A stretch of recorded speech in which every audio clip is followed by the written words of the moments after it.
Hello my dear students, welcome back to our channel. আমাদের চ্যানেলে তোমাদের সকলকে স্বাগত। তো সবার এইচএস পরীক্ষা কেমন হলো? মোটামুটি প্রশ্ন যা দেখলাম বা তোমাদের সামনে আছে প্রশ্ন, হয়তো প্রশ্ন বলবো আমি মডারেট, খুব ভালো, মোটামুটি বলবো মডারেট, খুব ভালো কোনো জায়গায় খুব একটু ভালো নয়, ঠিক আছে? তো চলো একটু এর সলিউশনটা দেখি কেমন সলিউশন হয়, ঠিক আছে? শর্ট প্রশ্নগুলো আজকে তোমরা মিলিয়ে নাও যে কেমন কতগুলো হলো, ঠিক আছে? উত্তর চলো, বেশি দেরি করবো না। তাহলে হচ্ছে 5 মিটার ব্যাসার্ধের একটি বৃত্তের কেন্দ্রে 100 মাইক্রোকুলম তড়িৎ আধান আছে।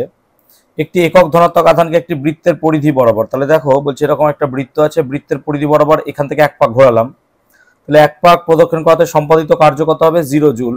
কারণ W = V2 - V1, সমবিভব তল হবে, অবশ্যই বুঝতে পারছো একটা গোলক, তাহলে V2 - V1 যদি হয় 0 হয় তাহলে W কত হবে? 0 জুল, ঠিক আছে? চলো দুয়েরটা, আমাকে দুয়েরটা এখানে বলছে দেখো সি হচ্ছে কত? 2 × 10⁻⁻6 ফ্যারাড, আর ভি হচ্ছে 200 ভোল্ট, তাহলে এনার্জি কত হবে? না তো হাফ সিভি স্কোয়ার। তুমি ভালো করে দেখো, একটি ধারকের ধারকত্ব 2 × 10⁻⁻6 ফ্যারাড এবং বিভব বলছে 200 ভোল্ট, এটিকে সম্পূর্ণরূপে অনাহিত করতে, তাহলে টোটাল এনার্জি আমি বাদ দেবো, তাই না? তাহলে হাফ ইন্টু সি, সি কত? 2 × 10⁻⁻6, আর ভি কত হবে?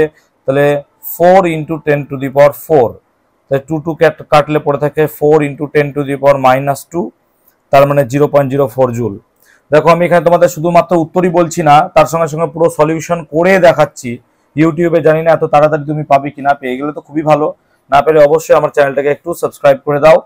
এবং তোমরা যে বন্ধু যারা দিয়েছে বা দাদা ভাই যারাই দিয়েছে তোমাদের বন্ধুরা, সকলকে এটা শেয়ার করে দাও যেন দেখে নেয় তারা শর্ট প্রশ্নগুলো। কমপ্লিট সলিউশন তোমাদের যদি চাই অবশ্যই তোমরা কমেন্ট সেকশনে জানাও যে হ্যাঁ স্যার কমপ্লিট সলিউশন দরকার, আমি কমপ্লিট সলিউশন দেবো।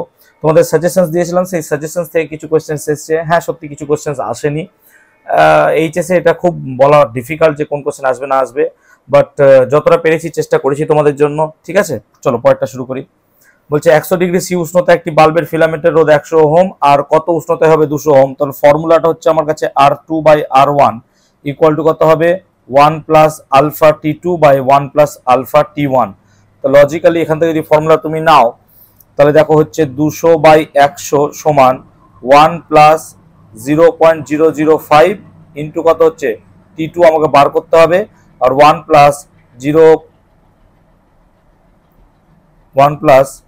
0.005 ইন্টু কত হচ্ছে? 100। তাই লজিক্যালি এখান থেকে দেখছো তুমি 2/1 সমান পড়ে থাকছে 1 + 0.005 T2, তাই না? বাই 100 সাথে 0.005 গুণ করলে হয় 0.5, তাহলে 1 + 0.5 মানে হচ্ছে 1.5। তাহলে অ্যাকচুয়ালি পড়ে থাকছে দেখো 1.5 × 2 মানে হচ্ছে 3 ইকুয়াল টু 1 + 0.005 T2। অতএব T2 সমান পড়ে থাকছে তাহলে 2/0.005, পয়েন্ট যদি তুলে দাও উপরে যাই 1000, তাহলে 2000কে 5 দিয়ে ভাগ করলে কত হয়? 400। So finally 400°C answer. So this is your answer. 3 দাগ একটা। আমার গলা খুব একটা ভালো নেই আসলে, প্রত্যেক দিন 6টা 7টা করে অ্যাকচুয়ালি এরকম ক্লাস পড়ে যাচ্ছে আমার ডেইলি করাতে, হ্যাঁ? তো প্রায় সকাল 10টায় বেরিয়ে রাত 10টায় ঢুকছি ঘরে, সেজন্য গলার অবস্থা খুব খারাপ আছে পড়িয়ে তো আশা করি তোমরা একটু বুঝে নিতে পারবে। চলো 4 দাগ। বলছে তড়িৎবাহী দীর্ঘ ঋজু তার বহিস্থ সুষম তড়িৎ চৌম্বক ক্ষেত্রের সঙ্গে থিটা কোণ করে রাখা আছে, সর্বোচ্চ বল অনুভব করবে। তাহলে ফর্মুলাটা হচ্ছে আমাকে বিল সাইন থিটা, নাকি? ফর্মুলা হচ্ছে বিল সাইন থিটা। তো ফর্মুলা যদি বিল সাইন থিটা হয়, আর থিটার মান দেখো তুমি যদি 90° হয় তখনই ম্যাক্সিমাম ফোর্স হবে, সো থিটা ইকুয়াল টু 90° হলে পরে that should be your answer. 5এটা দেখো বলছে তড়িৎ চুম্বক তৈরিতে নরম লোহা ব্যবহার করা হয়। নরম লোহার ক্ষেত্রে তোমরা জানো হিস্টেরিসিস কার্ভ, সেখানে লোহা আর ইস্পাতের মধ্যে দেখেছিলে ইস্পাতের কি হয়? সহনশীলতা বেশি, ধারণ ক্ষমতা কম। তাহলে কি হবে? লোহার ক্ষেত্রে উল্টোটা হয়, লোহার ক্ষেত্রে হবে যে সহনশীলতা নিম্ন কিন্তু ধারণ ক্ষমতা কি হবে? উচ্চ। তাহলে উচ্চ ধারণ ক্ষমতা, নিম্ন সহনশীলতা, সেই কারণে আমরা এটা চয়েস করব, ঠিক আছে? চলো তাহলে নরম লোহা ব্যবহার করা হয়, তার সহনশীলতা আমার দরকার নাই কিন্তু ধারণ ক্ষমতাটা অনেক উচ্চ দরকার হয়, ঠিক আছে? চলো 6টা। একটি চুম্বককে কুণ্ডলীর দিকে অগ্রসর করানো হয় তখন তো উৎপন্ন তড়িৎচালক বল, তাহলে উৎপন্ন তড়িৎচালক বলের ফর্মুলা হচ্ছে N/dt, নিশ্চয়ই তোমরা জানো। তাহলে N এর উপর ডিপেন্ড করবে, কুণ্ডলীর পাক সংখ্যার উপর ডিপেন্ড করবে তড়িৎচালক বলের নির্ভরশীলতা। তড়িৎচালক বলের রোধের উপর, এগুলোর উপর নির্ভর করবে না, পাক সংখ্যার উপর নির্ভর করবে, ঠিক আছে? চলো 7এরটা দেখে। 7এরটা ডিসি অ্যামিটারের সাহায্যে পরিবর্তী প্রবাহ পরিমাপ করা যায় না, কারণ একটি পূর্ণ চক্রের তড়িৎ প্রবাহের গড় মান শূন্য হয়। যদি একটা পূর্ণ চক্র নাও, তোমরা এসি পড়েছো, পূর্ণ চক্রের ক্ষেত্রে টোটাল ভোল্টেজ কত হয়? টোটাল ভোল্টেজ অ্যাভারেজ হচ্ছে 0, সেই কারণে এটা হয়। ওকে, চলো আটেরটা দেখি। বলছে আটেরটা, সরি, বলছে একটি তড়িৎ চুম্বকীয় তরঙ্গের শক্তি তার তড়িৎ ক্ষেত্র চৌম্বক ক্ষেত্র বরাবর যে অনুপাতে বণ্টিত হয় সেটি হলো 1:1। মনে রাখবে, সমান অনুপাতে বিভক্ত হয়। ইলেকট্রিক ফিল্ড এবং ম্যাগনেটিক ফিল্ডের মধ্যে সমানভাবে তড়িৎ চুম্বকীয় তরঙ্গের শক্তি বণ্টিত হয়। সো 1:1 অনুপাতে বা ইকুয়ালি ডিস্ট্রিবিউট হয়। নয়টা কি বলছে? বলছে কোনো সম উত্তল বা সমভোত্তল লেন্সের মাধ্যমে প্রতিসরাঙ্ক, তাহলে মিউ তোমাকে দিয়েছে 2.5। আর কি বলছে? লেন্সটির বক্রতা ব্যাসার্ধ বলেছে r, r1 equal to r2 equal to r। তাহলে ফর্মুলা ছিল 1/f equal to mu minus 1 into 1/r minus of minus 1/r, নাকি এরকম ফর্মুলা হবে? কারণ তোমরা জানো যে এরকম যদি বক্রতা কেন্দ্র হয় তাহলে একটা লেন্থ যদি r পজিটিভ হয় আর একটা r কি হবে? নেগেটিভ হবে, তাই না? তো লজিক্যালি এরকম ঘটনা তুমি দেখতে পারো, এই অঙ্ক অনেকবার করেওছো হয়তো তোমরা। সো 1/f ইকুয়াল টু কত হবে? 1.5। দেখো মিউ এর মান যদি বসাও 2.5, তাহলে 2.5 মাইনাস 1 হয় 1.5 ইন্টু কত হচ্ছে? 2/r। তাহলে f ইকুয়াল টু হয়ে যাচ্ছে, তার মানে r/2, তার মানে 1.5। আচ্ছা, f মানে হবে তাহলে কত? 2/3 ইন্টু r/2, ঠিক আছে? তো 2 কেটে গেলে কত পড়ে থাকে? r/3। So r/3, that should be your answer. B এরটা আমার মনে হয় this is the most authentic solution আমি তোমাদের আজকে করাচ্ছি এখানে এইচএস এর। তোমরা হয়তো ইউটিউবে দেখবে অনেক জায়গায় ভুলভাল থাকতে পারে, ঠিক আছে? আমারও ভুল হতে পারে, তবে যদি ভুল হয় তোমরা একটু বলে দিও আমাকে যে স্যার আপনার এই প্রশ্নটা হয়তো ভুল হয়েছে, ঠিক আছে? আশা করি ভুল হবে না, ঠিক আছে? প্রশ্নটা আমি জাস্ট এই 5 মিনিট আগে পেলাম, ঠিক আছে? 5 মিনিট আগে জাস্ট নিয়ে আমি সলিউশন করতে বসে গেলাম তোমাদের জন্য, ঠিক আছে? চলো 10-এরটা বলছে ইয়ং এর দ্বিরেখা ছিদ্র পরীক্ষায় ব্যতিচার রশ্মির কোনো একটির গতিপথে পাতলা কাচে প্রবেশ করলে দেখো ঝালর প্রস্থের কোনো বা বৃদ্ধি হ্রাস হবে না, শুধুমাত্র ঝালর পটির স্থান পরিবর্তন করে, সরণ হয়, সেই জন্য ঝালর পটির স্থানান্তর ঘটে। That should be your answer. So এই প্রশ্নের অপশন কিন্তু এটাই হবে। ওকে, চলো 11টা সম্পৃক্ত আলোক তড়িৎ প্রবাহ মাত্রা মান নির্ভর করে। এটা কোথা থেকে দিয়েছে? এটা কোয়ান্টাম থিওরি থেকে দিয়েছে তোমাদের। কোয়ান্টাম থিওরিতে দেখবে স্যাচুরেশন কারেন্ট ছিল, তো ঠিক আছে, স্পেস চার্জের জায়গা ছিল বা ফটো ইলেকট্রিক এফেক্টের জায়গা। তো এগুলো কোনো কিছুর উপর নির্ভর করে না, আলোক প্রাবল্যের উপর নির্ভর করে। অর্থাৎ যত বেশি প্রাবল্য হবে তত বেশি কি হবে? তোমার ওখানে চার্জ বেশি অ্যাকুমুলেট করবে এবং তড়িৎ প্রবাহ মাত্রার মান বাড়বে। তাহলে এটা তড়িৎ প্রাবল্যের উপর হবে। এই প্রশ্নটা নিয়ে আমি একটু কনফিউশনে আছি 12 দাগের কোশ্চেনটা দেখে, যে বোর কক্ষপথে আবর্তনকারী ইলেকট্রনের কৌণিক ভরবেগের সঙ্গে তার ব্যাসার্ধের সম্পর্ক। দেখো আমি যদি সম্পর্কটা একটু বানাতে চাই, আমি জানি না কতটা ঠিক আমি, তোমরা বা অন্য কোনো স্যার বা ম্যাডাম যদি দেখে থাকেন আপনারা কাইন্ডলি এই সলিউশনটা একটু দেখবেন, বা তোমরা স্টুডেন্টরাও দেখো, যদি আমি ভুল করতে পারি বলা যায় না, তোমরা একটু দেখো।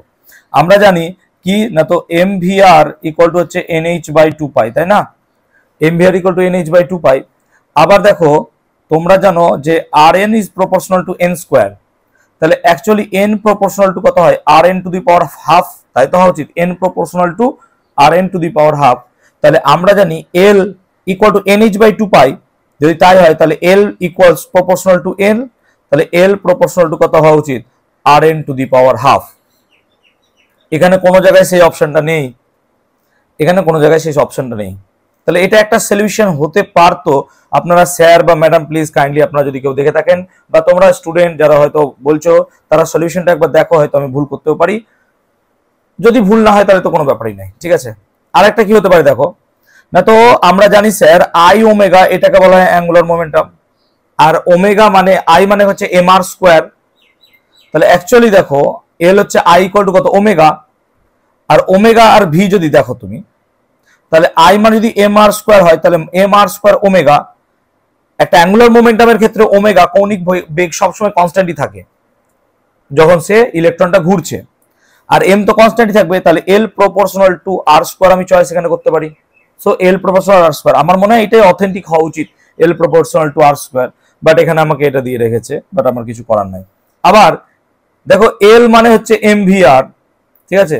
তাহলে এম আর ভি যদি কনস্ট্যান্ট ধরা হয় এখানে, কারণ ইলেকট্রনের গতিবেগ কনস্ট্যান্ট থাকে, আমার ইলেকট্রন যখন ঘুরছে তখন তার ওমেগা কনস্ট্যান্ট থাকছে, তাহলে আরটাকেও আমি চয়েস করতে পারি। আমরা আর চয়েস করছি না এই কারণে কি, তার উপবৃত্তাকার কক্ষপথ বলে আমরা এইটাকে বাদ রাখছি। বাট আমার কনফিউশন আছে এই দুই জায়গাটাই। যারাই দেখছো বা যারাই ম্যাডাম দেখছেন তারা একটু দেখবেন যে এই দুটো জায়গায় আমি কনফিউশনে আছি। সো আমি এটার উত্তর বললাম না, যে আমি মনে হয় এল প্রপোর্শনাল টু আর স্কয়ার উত্তর নেওয়া ঠিক হবে, বাট বাকি চয়েস তোমাদেরই আছে। ঠিক আছে, এখন এটা বলা খুব মুশকিল, আমি বলতে পারছি না।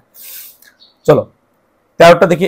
কমপক্ষে একটি ইনপুট নিম্ন অবস্থায় থাকলে, দেখো ভালো করে, তাহলে আমি ধরো একটা 0 একটা 1 দিলাম নাকি, এ বি বলেছে কমপক্ষে একটি মিনিমাম। আচ্ছা এন্ড এ কত হবে?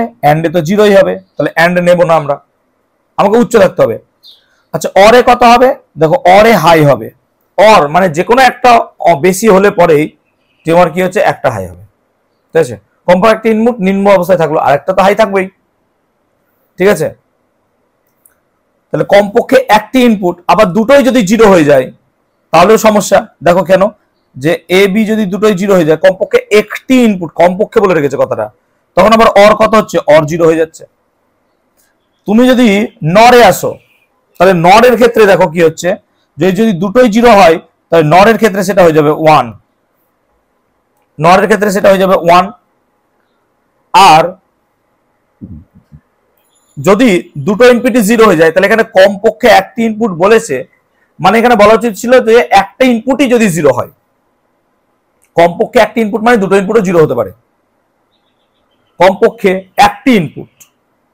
ঠিক আছে, যাক হোয়াট এভার, আমরা এটাকে ধরছি মিনিমাম, যে একটা ইনপুটই 0 আর একটা আউটপুট হাই, এই ধরে যদি লজিক চালাও, তাহলে এক্ষেত্রে অর হওয়া উচিত, বাকিগুলো একটাতেও মিলছে না। দেখো চলো এবার দেখো, যদি একটা 0 আর একটা 1 হয়, তাহলে ন্যান্ডে কি হয় দেখো, তাহলে যদি একটা 0 একটা 1 হয়, অ্যান্ড হচ্ছে 0, ন্যান্ড আবার সেটাকে 1 করে দেবে। তার মানে অ্যাকচুয়ালি এই কোশ্চেনটা অরও হতে পারে, ন্যান্ডও হতে পারে।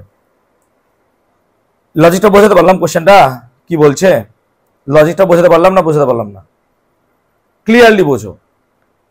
বলছে এ আর বি আছে, যে কমপক্ষে একটি ইনপুট নিম্ন অবস্থায়, তাহলে একটা ইনপুট নিম্ন দিলাম 0, কমপক্ষে একটি, আমি আর একটাকে হাই 1 দিতেই পারি। তাহলে দেখো নর এটা হাই কত হবে, হবে না 0, অ্যান্ডও 0, আমার অর 1 হতে পারে, আবার ন্যান্ডও 1 হতে পারে, তাহলে অর ন্যান্ড হয়ে গেল। আবার যদি আমি এইটাকে 0 এটাকে 0 করে দিই, তাহলে দেখো অ্যান্ডও 0, অরও 0, আবার দেখো ন্যান্ড কত হয়ে যাচ্ছে 1, আবার কি হয়ে যাচ্ছে, নর কত হয়ে যাবে 0 0 0, নর আবার হয়ে যাবে 1। তো অ্যাকচুয়ালি একটা ইনপুট নিম্ন অবস্থায় থাকলে পরে দেখছি দুটো অপশন রাইট চলে যাচ্ছে আমার, যদি আমি ভুল হতে পারি, ভুল নয় সম্ভবত। ঠিক আছে, আমি কারণ কোশ্চেনটা নিয়ে আমি একটু ভাবিনি, পরে আমি ডাইরেক্ট সলিউশন করছি, কারণ এখনই দেখলাম কোশ্চেনটা। তো এখানে ডবল ডবল অপশন পাচ্ছি আমি লজিক্যালি, সো এটাকে একটু সাইডে রাখছি আমরা। ঠিক আছে, এটা যদি কোনো ভালো সলিউশন আমি দেখতে পাই, বা আমি সলিউশন পাই, বা তোমরাও যদি পাও, কাইন্ডলি একটু কমেন্ট সেকশনে জানাও যে আমি কোনো জায়গায় ভুল করছি কিনা, বা আমার কোনো প্রশ্নটা বুঝতে ভুল হচ্ছে কিনা, একটু কমেন্ট সেকশনে তোমরা জানাতে পারো। ঠিক আছে, তবে কোনো রকমের উল্টোপাল্টা কিছু বলো না। ঠিক আছে, কারণ অনেক তাড়াতাড়ি তোমাদের জন্য সলিউশন করছি আমি।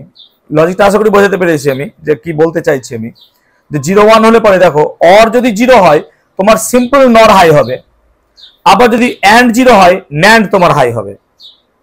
ঠিক আছে, লজিক এই জায়গাটাই, মানে কোশ্চেন সেটআপটা এরকম।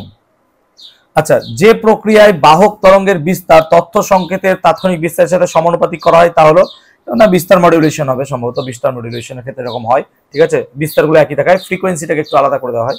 ঠিক আছে, চলো।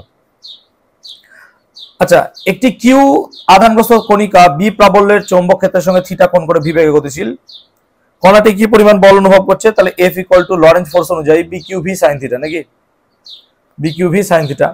চৌম্বকের মেরু শক্তির একক কি হবে, অ্যাম্পিয়ার মিটার, তোমরা জানো।